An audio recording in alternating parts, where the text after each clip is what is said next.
Hello everyone, my name is Lekh Bajaj and I am a clinical psychologist, and through this channel, our channel Coach for Mind, we are trying to bring mental health awareness in India.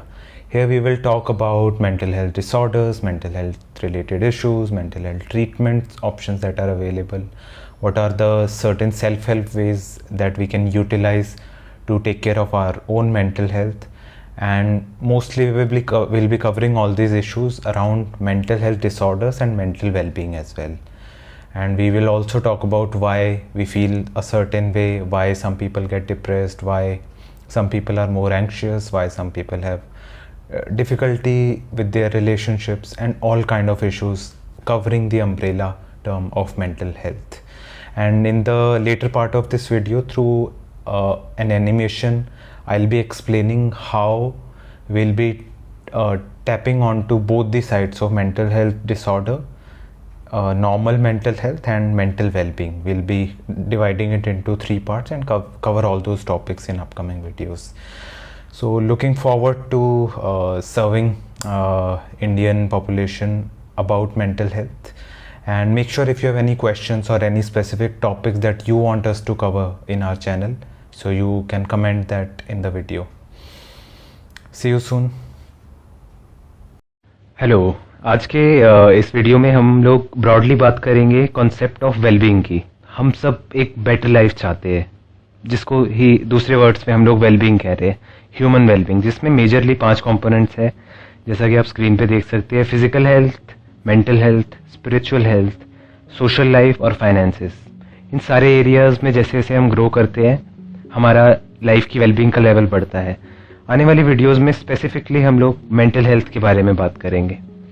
Mental health हम सबकी life में बहुत important है, जैसे कि इसका ये words ही suggest करते हैं, it is about health of our mind. हमारे माइंड कितना हेल्दी है। जैसे हमारे बॉडी की हेल्थ हमारे लिए इंपॉर्टेंट है, वैसे हमारे माइंड की हेल्थ भी हमारे लिए इक्वली इंपॉर्टेंट होती है। मेंटल हेल्थ की अगर हम बात करें ब्रॉडली, आने वाली वीडियोज़ में हम लोग 3 ब्रॉड एरियाज को कवर करेंगे। मेंटल हेल्थ से रिलेटेड इश्यूज, मेंटल हेल्थ के कॉजेज और मेंटल वेलनेस। एक एक करके अगर थोड़ा डेप्थ में इसे समझाऊं तो मेंटल हेल्थ के इश्यूज में हमारा सबसे पहला इशू आ जाएगा स्ट्रेस का, जो कि हम सब अपनी लाइफ में कभी ना कभी अलग अलग स्टेजेस पे एक्सपीरियंस किया ही है। कभी एग्जाम की वजह से स्ट्रेस, कभी पेरेंट्स के किसी प्रेशर की वजह से स्ट्रेस, या कभी पीयर प्रेशर की वजह से स्ट्रेस। उसके अलावा डिप्रेशन की अगर बात करें तो डिप्रेशन आजकल बहुत कॉमन हो गया है। डिप्रेशन के कुछ सिम्टम्स होते हैं, कुछ कॉजेज होते हैं, उनके बारे में भी हम आने वाली वीडियोस में बात करेंगे। एंग्जाइटी की अगर बात करें तो एंग्जाइटी हमारा फ्यूचर से रिलेटेड होता है, फ्यूचर से रिलेटेड वरीज। अब वो फ्यूचर 10 साल बाद का भी हो सकता है, कल का भी हो सकता है, अगले 5 मिनट बाद क्या होने वाला है उससे रिलेटेड भी हो सकता है। जब भी हमें चिंता होती है कि ये हो गया तो क्या होगा, या फिर ये ना हुआ तो क्या होगा, उस चिंता को एंग्जाइटी बोलते हैं। फिर बात आती है पैनिक की, जिसमें पैनिक अटैक आ जाते हैं और panic disorder. Panic is about जब एंग्जाइटी आपकी एकदम से शूट कर जाए, जिसमें आपके हार्ट बीट बहुत तेज हो सकती है, हाथों में पसीना आना, हाथ कांपना, बहुत सडन स्ट्रोक एकदम से होना। बहुत बार ऐसा भी लगता है उस इंसान को जैसे हार्ट अटैक आ रहा है, लेकिन वो हार्ट अटैक नहीं होता, वो पैनिक अटैक होता है। उसके बारे में भी हम बात करेंगे। सेल्फ एस्टीम इश्यूज में हमारे 2 मेजर कंपोनेंट्स आ जाते हैं, इंफीरियरिटी कॉम्प्लेक्स और सुपीरियरिटी कॉम्प्लेक्स, जिसमें आप सेल्फ एस्टीम हमारा होता है कि हम खुद को कैसे देखते हैं, हमारा खुद को देखने का नजरिया क्या है। ज़्यादातर लोग के साथ सेल्फ एस्टीम जिन्हें इश्यूज होता है, वो खुद को एज एक लो पर्सन, एक वीक पर्सन, एक ऐसे इंसान की तरह देखते हैं जो बाकियों के कंपैरिजन में कमज़ोर है या कमी है उसमें। उन्हें सेल्फ एस्टीम इश्यूज बोलते हैं। और फिर वो हमारे कॉन्फिडेंस लेवल, हम लोगों से कैसे मिलते जुलते हैं, हम कितना अचीव करते हैं, उन सब एरियाज को अफेक्ट करता है।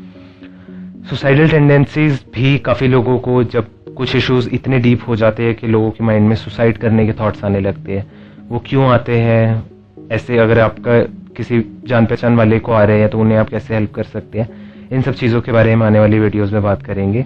रिलेशनशिप इश्यूज बहुत इंपॉर्टेंट है मेंटल हेल्थ के लिए।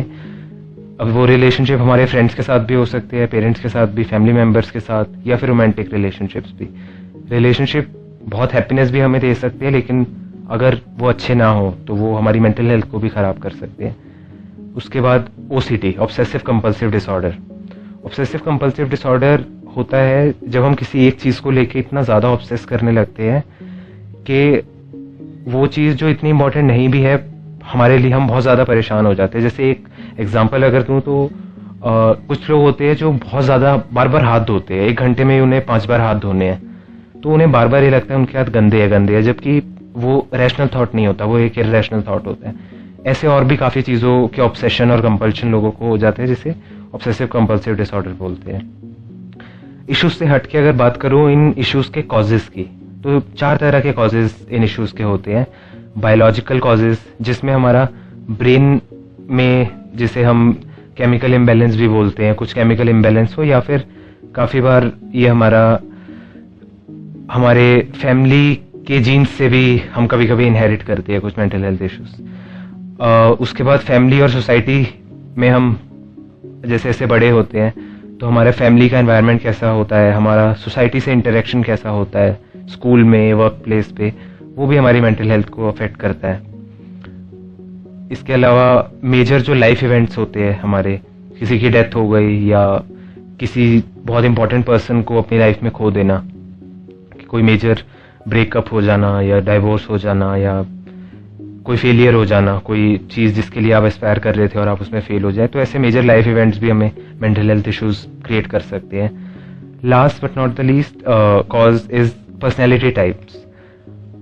पर्सनैलिटी टाइप उतना कॉमन नहीं है जितना ऊपर के 3 थे, बट पर्सनैलिटी टाइप्स भी हमारे मेंटल हेल्थ को अफेक्ट करते हैं। क्यों? क्योंकि बाहर एक सिचुएशन होती है, हर इंसान का रिएक्शन उसके लिए अलग अलग आता है। एक चीज़ एक इंसान को बहुत ज़्यादा अफेक्ट कर जाती है, दूसरे को नहीं करती। ऐसा क्यों? पर्सनैलिटी की वजह से, कि आपकी पर्सनैलिटी का टाइप कैसा है वो डिफाइन करता है आपकी मेंटल हेल्थ कैसी है। सो अगर हम इश्यूज और कॉजेज से हट के जाएं मेंटल हेल्थ को एनहेंस करने के लिए, कि आपको प्रॉब्लम ज़्यादा नहीं है, अब आप अपने माइंड को बेटर बनाना चाहते हैं, तो हम बात करते हैं वेलनेस की। वेलनेस में सबसे इम्पॉर्टेंट हमारा आता है फिजिकल एक्सरसाइज, जो हमारी फिजिकल वेलबींग को तो अच्छा करता ही है, मेंटल हेल्थ को भी बहुत इम्प्रूव करता है। फिर ग्रोथ की अगर हम बात करें, अगर एक इंसान अलग अलग एरियाज में ग्रो कर रहा है तो चांसेस है कि वो मेंटली भी हेल्दी होगा। जब ग्रोथ रुक जाती है या फिर नेगेटिव की तरफ चली जाती है तो भी मेंटल हेल्थ हमारी ख़राब हो जाती है। वेलनेस में हम अपने रिलेशनशिप्स की भी बात करते हैं। अगर हमारे रिलेशनशिप हेल्दी होंगे, हमारे फ्रेंड्स के साथ, पेरेंट्स के साथ, फैमिली के साथ और हमारे रोमांटिक पार्टनर के साथ, तो हमारा मेंटल वेलबींग उतना ही अच्छा होगा। कंट्रीब्यूशन की अगर बात करें तो जितना हम अपने से हट के दूसरों के लिए कंट्रीब्यूट करते हैं, सोसाइटी के लिए, किसी कम्युनिटी के लिए, किसी बच्चे की पढ़ाई के लिए या किसी भी तरह से आप कंट्रीब्यूट करते हो, तो वो सेंस ऑफ सेटिस्फेक्शन आपको मिलता है जो आपकी मेंटल वेलनेस में आपकी हेल्प करता है।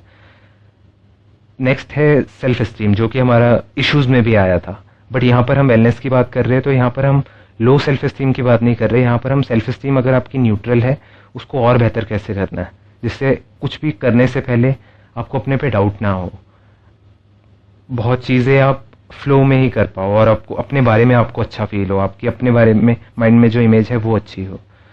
तो मेजरली हम मेंटल हेल्थ के बारे में आने वाली वीडियोस में बात करेंगे, इश्यूज से रिलेटेड, कॉजेज से रिलेटेड और वेलनेस से रिलेटेड। आई होप इनमें से कुछ टॉपिक से आप रिलेट कर पाए होंगे। Thank you for watching this video.